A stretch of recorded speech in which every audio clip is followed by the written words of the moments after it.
If you haven't visited ArtPrize yet, you still have 6 days. And while the art itself is reason enough for the city to be proud, the economic impact of this International Art Festival continues to make a lasting impression on this West Michigan city. News 8's Megan Bunchman spoke with the GVSU professor behind the economic study of ArtPrize. She joins us now with more on how this year's festival is shaping up to be. Megan? Well, while you may be busy voting during round 2 of this year's ArtPrize, GVSU students and professors are using this 18-day festival as a measuring tool of how and on how ArtPrize helps boost our local economy.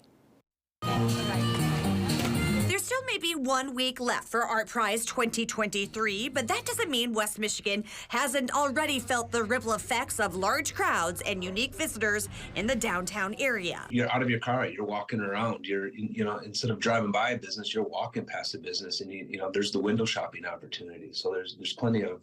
It's definitely advancing the image of downtown Grand Rapids. Christian Glupker, economics professor at GVSU, says he had a team of students out at random spots during random times across this 18-day art festival to collect data that will then help them understand the overall economic impact of ArtPrize. And right now the survey results are coming in. All I have is the raw data. It's coming in consistent with 2022.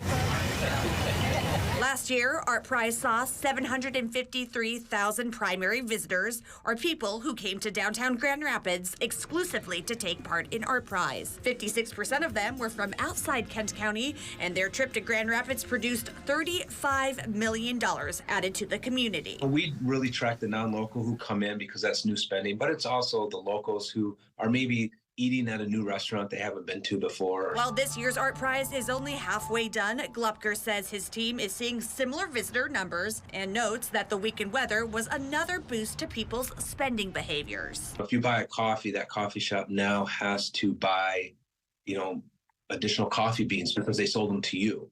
And some of those are sourced locally, some are not. So the economic modeling will capture that purchase from the business. That's indirect spending. While induced spending, or the money that the coffee shop employees now have in their paycheck, also boosts the economy as they then turn around and spend it elsewhere.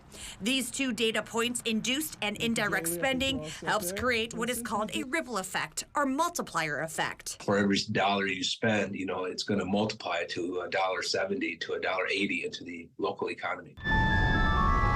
Glupker says the changing of the festival's management and direction may also help boost or rekindle interest in the competition moving forward. It can freshen up ArtPrize, pique new interest in it. Hey, let's go see what's different or what's new. Now, the entire report won't be complete until basically mid-November. We do know that there are less artists participating in this year's ArtPrize. And of course, this is the first time that the city of Grand Rapids, DGRI, and Kendall College are in control of the competition. Sue.